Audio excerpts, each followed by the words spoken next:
नमस्कार, आप सभी का स्वागत डीडी न्यूज़ के इस विशेष सांकेतिक भाषा के बुलेटिन में। मैं हूं मुकुल शर्मा और मेरे साथ मौजूद हैं मेरे सहयोगी शरद मुदगल।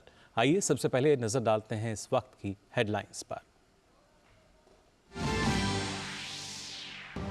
आन बान और शान के साथ देश मना रहा है 75वां गणतंत्र दिवस।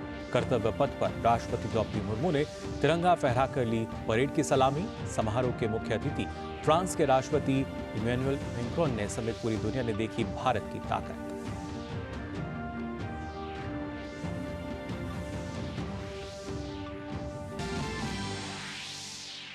कर्तव्य पथ पर नजर आई नारी शक्ति और आत्मनिर्भर भारत की झलक। पहली बार 100 से अधिक महिला कलाकारों ने भारतीय संगीत वाद्य यंत्र बजाते हुए की परेड की शुरुआत।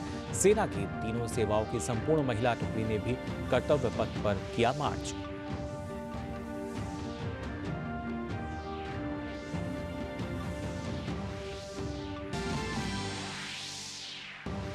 कर्तव्य पथ पर भारत की सैन्य शक्ति और शौर्य का प्रदर्शन। राफेल की गर्जना से गूंजा आसमान। Tank T-90 Bhishma NH missile system, radar प्रणाली, स्वाति, ड्रोन जैमर प्रणाली और मध्यम दूरी की सतह से हवा में मार करने वाली मिसाइल ने बनी परेड का हिस्सा।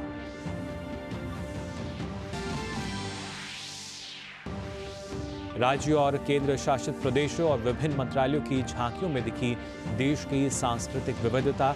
यूपी की झांकी में रामलला के साथ विकसित भारत की झलक, तो संस्कृति मंत्रालय की झांकी में दिखी भारत में लोकतंत्र की प्राचीन विरासत।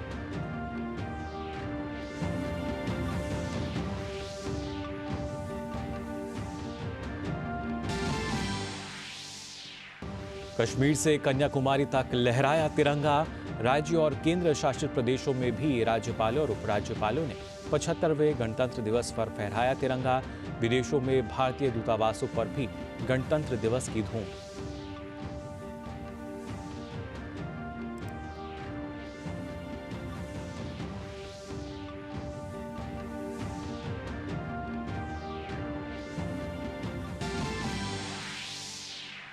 विपक्षी एकता बिहार से शुरू, बिहार में खत्म। गठबंधन के सूत्रधार नीतीश कुमार के पाला बदलने को लेकर चर्चा तेज। नीतीश कुमार लगातार दे रहे हैं संकेत। राहुल गांधी की भारत जोड़ो न्याय यात्रा में शामिल होने से किया इनकार। और आइए सबसे पहले बात करते हैं गणतंत्र दिवस समारोह की।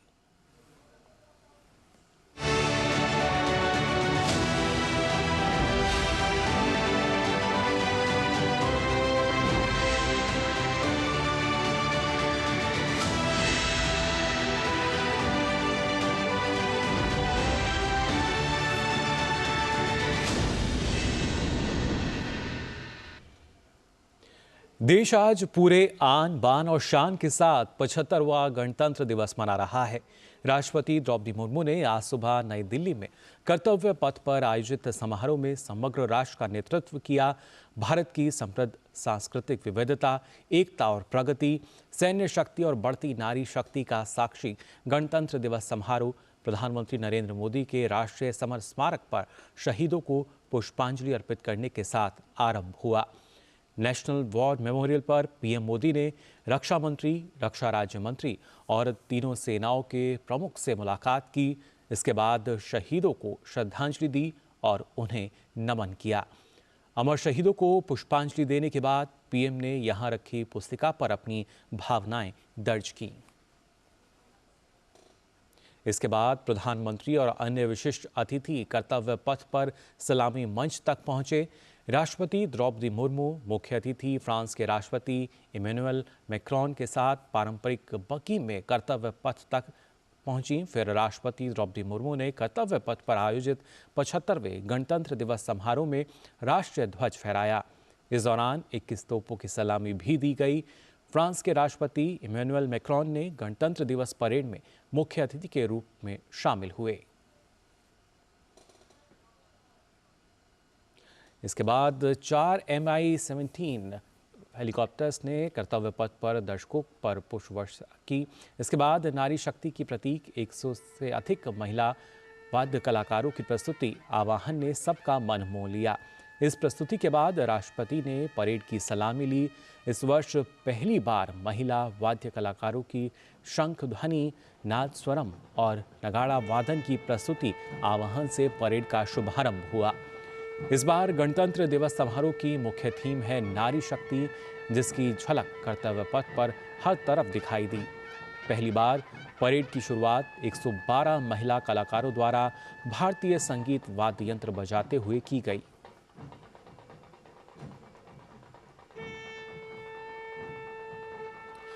गणतंत्र दिवस परेड में पहली बार महिलाओं की त्रिसेवा टुकड़ी ने हिस्सा लिया। कर्तव्य पथ पर परेड में तीनों सेना की महिला कर्मियों की टुकड़ी ने मार्च किया। फ्लाई पास्ट में भी महिला पायलटों ने नारी शक्ति का प्रतिनिधित्व किया। केंद्रीय सशक्त पुलिस बल की टुकड़ियों में भी केवल महिला कर्मी शामिल थीं। कर्तव्य पथ पर फ्रांस के सशस्त्र बलों के संयुक्त बैंड और मार्चिंग टुकड़ी ने भी मार्च पास्ट किया। गणतंत्र दिवस की परेड के दौरान कर्तव्य पथ पर मोटरसाइकिल मार्च के जरिए नारी शक्ति का प्रदर्शन किया गया। सीआरपीएफ, बीएसएफ और एसएसबी की महिला कर्मियों ने मोटरसाइकिल पर साहसिक करतब दिखाकर देश की नारी शक्ति का प्रदर्शन किया। इसमें 260 से ज्यादा महिला जाबाजों ने चंद्रयान, सर्वत्र सुरक्षा, अभिवादन और योग से सिद्धि सहित विभिन्न बनावटों के जरिए वीरता और दृढ़ संकल्प का प्रदर्शन किया।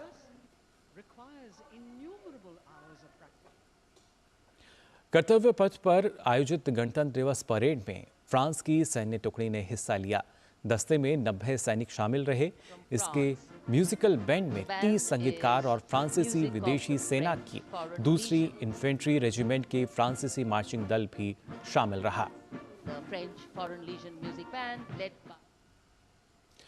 परेड में सेना की टैंक T-90 भीष्म की टुकड़ी ने भी हिस्सा लिया। शक्तिशाली टैंक T-90 भीष्म ने 42 बख्तरबंद रेजिमेंट के लेफ्टिनेंट फयाज सिंह ढिल्लों के नेतृत्व में कर्तव्य पथ पर अपना रास्ता तय किया। भीष्म टैंक तीसरी पीढ़ी का मुख्य युद्धक टैंक है, जो 125 मिलीमीटर स्मूथबोर गन से लैस है। साथ ही परेड में पिनाका रडार सिस्टम ने हिस्सा लिया। 1890 रॉकेट रेजिमेंट से आर्टिलरी रेजिमेंट के पिनाका की टुकड़ी ने 262 फील्ड रेजिमेंट की लेफ्टिनेंट प्रियंका सेवदार के नेतृत्व में शानदार प्रदर्शन किया। इसके अलावा weapon locating radar system Swati ने भी लेफ्टिनेंट दीप्ति राणा ने भी अपनी खूबियों का बखान किया। नाग एंटी टैंक गाइडेड मिसाइल भी परेड का हिस्सा बना, जिसे प्रॉस्पिना भी कहते हैं। तीसरी पीढ़ी का ये मिसाइल है। इसमें fire and forget top attack क्षमता होती है। Nag ATGM integrated guided missile development programme के तहत विकसित किया गया है, जिसमें अग्नि, आकाश, त्रिशूल और पृथ्वी जैसे 4 अन्य मिसाइलें शामिल होती हैं। गणतंत्र दिवस पे और क्या कुछ खास रहा, इसकी जानकारी आपको देंगे, लेकिन फिलहाल यहाँ रुक रहे हैं एक छोटे से ब्रेक के लिए।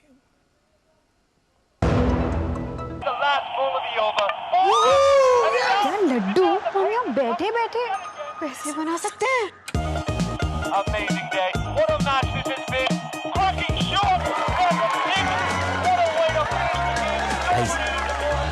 मैं तुम्हारे बिजनेस आइडिया का बड़ा फैन। अब बिजनेस चाहे जो भी, SBI का करंट अकाउंट तो चाहिए ना। SBI करंट अकाउंट से सिंप्लीफाइड बिजनेस ट्रांजैक्शंस और ग्रेट कस्टमर सर्विस। SBI, देश का फैन। गोल्डी छोले मसाले, जहाँ जाए रिश्ते बनाए, जहाँ जाए रिश्ते बनाए, गोल्डी मसाले। The New India Assurance Company Limited, India's premier multinational general insurance company, wishes all Indians a very happy Republic Day. Get the benefits of many insurance products and services now on WhatsApp number 9833 19191. Assurance of the leader. यारो, शादी तो मैं प्रीति से ही करूंगा। College top करके अच्छी सी नौकरी लूंगा, झट से प्रीति को प्रपोज कर दूंगा और फैमिली हॉलिडे स्पेन में। वाह यार, मैं तेरी प्लानिंग का बड़ा फैन। तू आज ही SBI में अपना सेविंग्स अकाउंट ओपन कर ले और अपने स्पेन हॉलिडे की सेविंग शुरू कर दे। SBI सेविंग्स अकाउंट के साथ पाइए सेफ, सिक्योर, कन्वीनियंट बैंकिंग और ग्रेट कस्टमर सर्विस। SBI, देश का फैन। ब्रेक के बाद आप सभी का एक बार फिर स्वागत। सांकेतिक भाषा के इस विशेष बुलेटिन में गणतंत्र दिवस की परेड में अरुणाचल प्रदेश की झांकी ने राज्यों की झांकियों की शुरुआत की। इस झांकी में बुगुन समुदाय दिखाया गया। इस झांकी को सबसे पहले रखे जाने से भारत ने चीन को साफ साफ संदेश दिया कि अरुणाचल भारत का अभिन्न अंग है। अरुणाचल प्रदेश के बाद हरियाणा की झांकी रही, जिसकी थीम मेरा परिवार मेरी पहचान रही। helps empowering the residents easily digitally, be it procuring ration, agricultural subsidies, scholarships or pensions. पल पल चलती रेल मेट्रो सुगम सभी का आना जाना परिवार पहचान पत्र से मन हर लेती।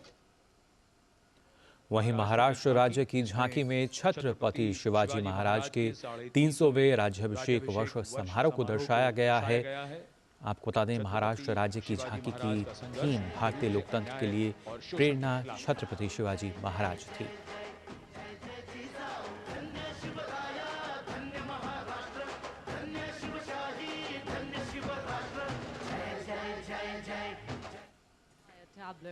वहीं केंद्र शासित प्रदेश लद्दाख की झांकी की थीम विकसित भारत लद्दाख में रोजगार के जरिए महिलाओं को सशक्त करना थी। इस झांकी में लद्दाख की संस्कृति की झलक देखने को मिली। The Indian women ice hockey team, exclusively composed of Ladakhi players, symbolizes this journey of empowerment. जबकि उत्तर प्रदेश की झांकी में अयोध्या की विरासत देखने को मिली। झांकी में रामलला को दर्शाने वाली मूर्तियां आकर्षण का केंद्र रहीं। उत्तर प्रदेश की झांकी में कर्तव्य पथ पर भगवान राम के बाल स्वरूप का दर्शन हुआ। इस झांकी की थीम अयोध्या विकसित भारत समृद्ध विरासत रही।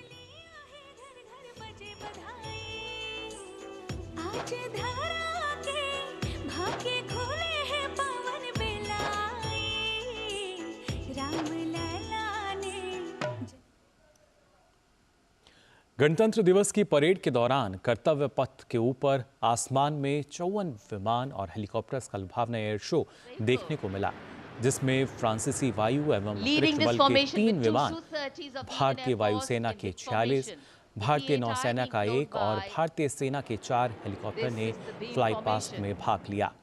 विमानों ने परेड देखने वाले लोगों को मंत्रमुग्ध कर दिया और हवा में अनेक आकृतियां उकेरी।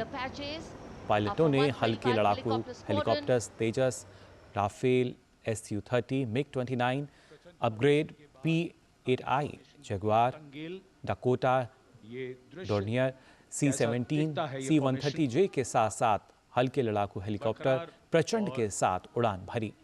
वायुसेना के करतब के साथ ही परेड का समापन हुआ। And these are shots from the formation taken, and these are not live shots, we'd like to remind you. 75वें गणतंत्र दिवस के अवसर पर राष्ट्रपति द्रौपदी मुर्मू ने राष्ट्रपति भवन में एट होम रिसेप्शन का आयोजन किया। आयोजन में उपराष्ट्रपति जगदीप धनखड़, प्रधानमंत्री नरेंद्र मोदी, फ्रांस के राष्ट्रपति इमैनुअल मैक्रोन समेत कई गणमान्य लोग शामिल हुए।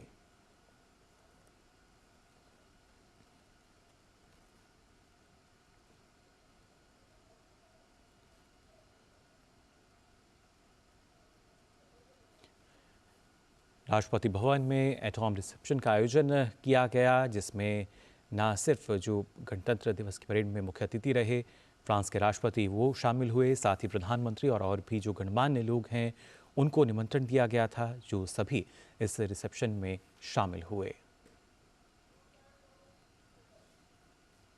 वहीं राज्यों और केंद्र शासित प्रदेशों में भी राज्यपाल और उपराज्यपालों ने 75वें गणतंत्र दिवस पर तिरंगा फहराया। रायपुर के छत्तीसगढ़ के राज्यपाल विश्वभूषण हरिचंदन ने गणतंत्र दिवस के अवसर पर राजभवन में ध्वजारोहण किया। उन्होंने परेड का निरीक्षण कर सलामी ली।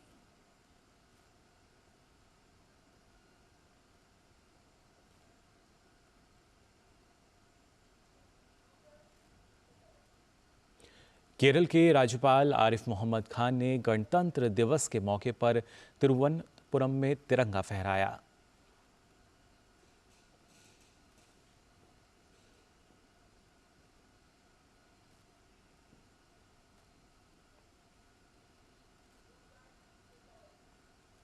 वहीं गुजरात के राज्यपाल आचार्य देवव्रत ने जूनागढ़ में 75वें गणतंत्र दिवस के अवसर पर राष्ट्रीय ध्वज फहराया।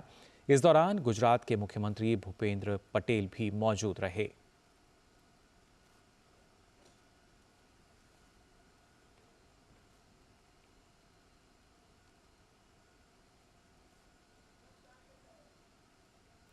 फ्रांस के राष्ट्रपति इमैनुअल मैक्रोन की भारत यात्रा पर बात करते हुए विदेश सचिव विनय क्वात्रा ने कहा है कि फ्रांस के राष्ट्रपति भारत की राजकीय यात्रा पर हैं।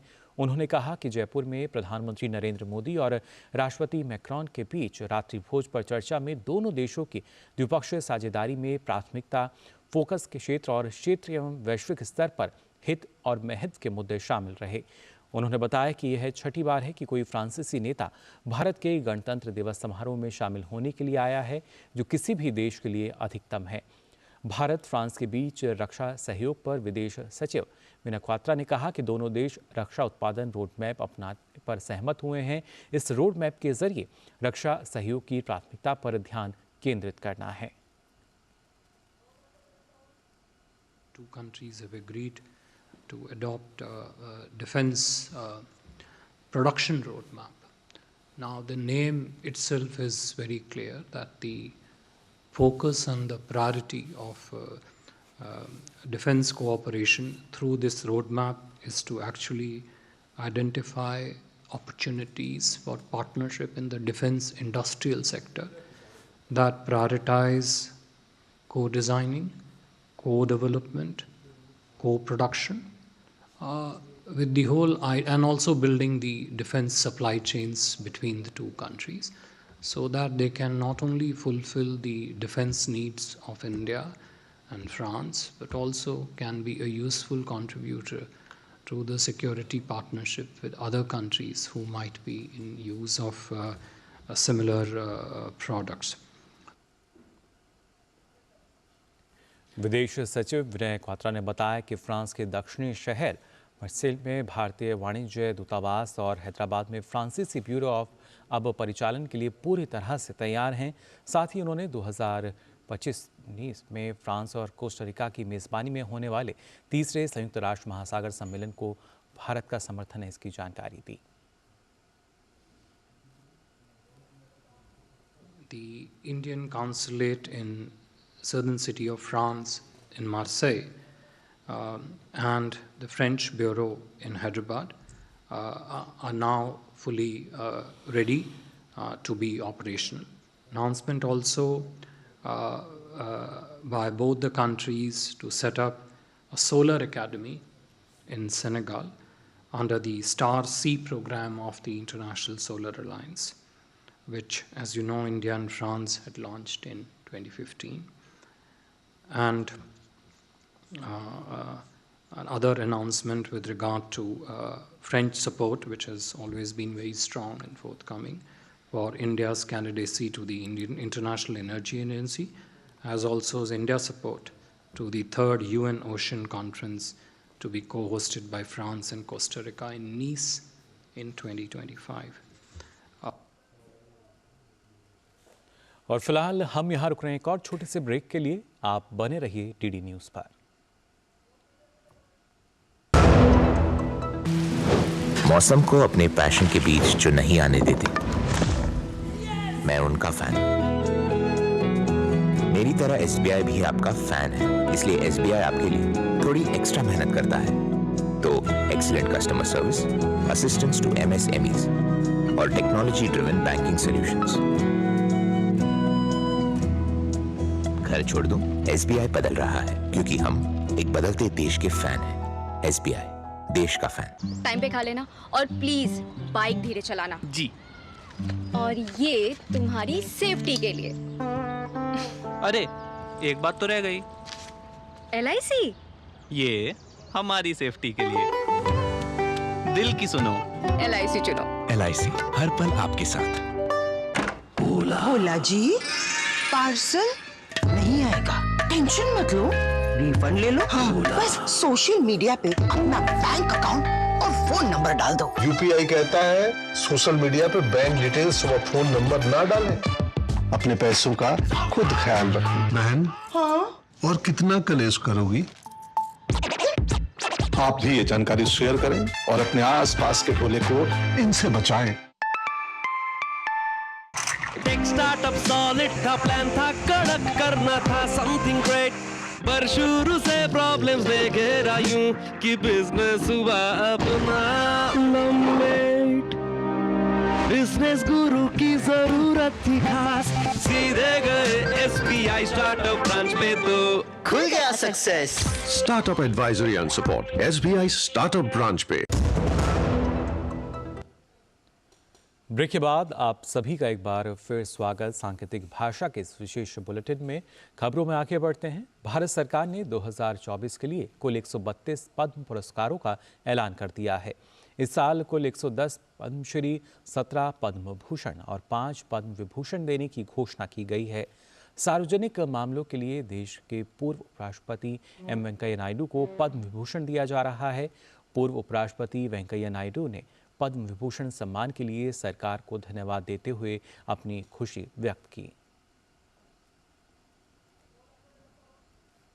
I am really humbled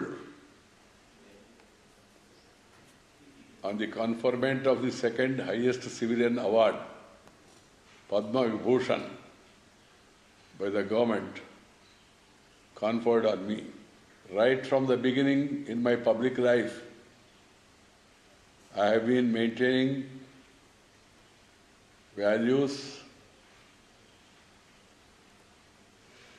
and moving forward with conviction.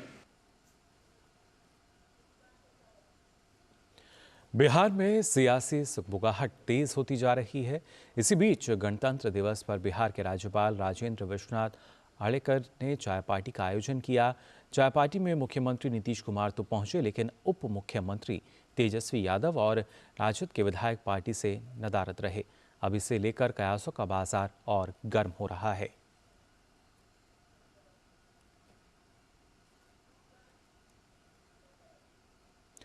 और फिलहाल हम यहां रुक रहे हैं। एक और छोटे से ब्रेक के लिए जल्द हाजिर होते हैं।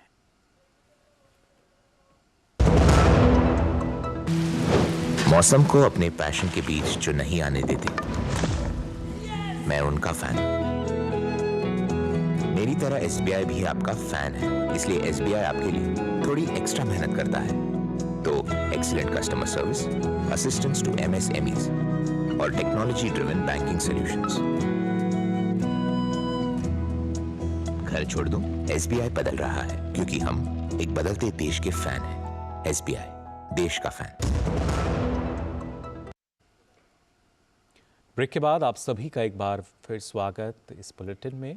आपको बता दें, बिहार की राजनीति की अगर बात की जाए तो यहाँ एक बार फिर कयास लगाए जा रहे हैं कि नीतीश कुमार NDA में जा सकते हैं। दरअसल कांग्रेस नेता राहुल गांधी की भारत जोड़ो न्याय यात्रा के दौरान बिहार में नीतीश कुमार के शामिल होने की चर्चा थी, लेकिन जदयू ने अब इससे साफ इनकार कर दिया है। दिल्ली में आलाकमान से मिलकर भाजपा सांसद सुशील कुमार मोदी पटना लौट आए हैं। उन्होंने कहा कि पार्टी का केंद्रीय नेतृत्व जो भी निर्णय लेगा, हम उनके निर्णय का समर्थन करेंगे। बिहार विधानसभा में विपक्ष के नेता विजय कुमार सिन्हा ने कहा कि राजनीतिक घटना चक्र पर हमारे केंद्रीय नेतृत्व की नज़र है और सामूहिक नेतृत्व बहुत गंभीरता से विचार करके ही कोई निर्णय लेगा।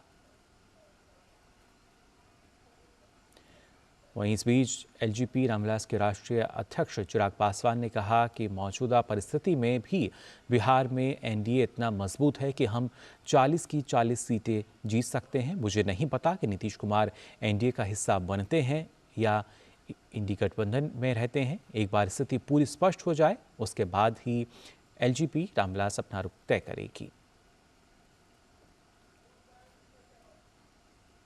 बिहार में सियासी हलचल के बीच राजद भी पूरी तरह अलर्ट हो गई है। खबर है कि लालू प्रसाद यादव ने कल राजद विधायकों की बड़ी बैठक बुलाई है। लालू यादव ने सबको अलर्ट कर दिया है और अब राजद बहुमत जुटाने में लग गई है। नीतीश कुमार के हर कदम पर लालू और तेजस्वी पैनी नजर बनाए हुए हैं। सूत्रों के हवाले से यह भी खबर मिल रही है कि JDU के कई विधायक RJD के संपर्क में हैं। साथ ही कांग्रेस वाम दलों के विधायकों से भी लालू प्रसाद यादव लगातार संपर्क कर रहे हैं। साथ ही बड़ी खबर ये भी है कि पूर्व मुख्यमंत्री जीतन राम मांझी के बेटे को डिप्टी सीएम बनाने का ऑफर भी राजद ने दिया है। बिहार में हो रहे राजनीतिक उठापटक को भाजपा ने बैठक बुलाई है। बैठक में केंद्रीय गृह मंत्री अमित शाह, जेपी नड्डा, बीएल संतोष और विनोद तावड़े मौजूद हैं।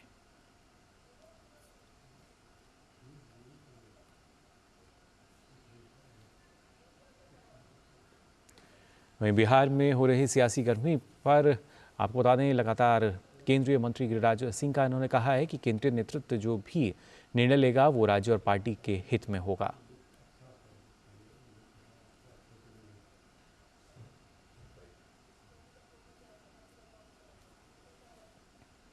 तो फिलहाल के लिए सांकेतिक भाषा के इस विशेष बुलेटिन में बस इतना ही। मुझे और मेरे सहयोगी को दीजिए अनुमति। नमस्कार।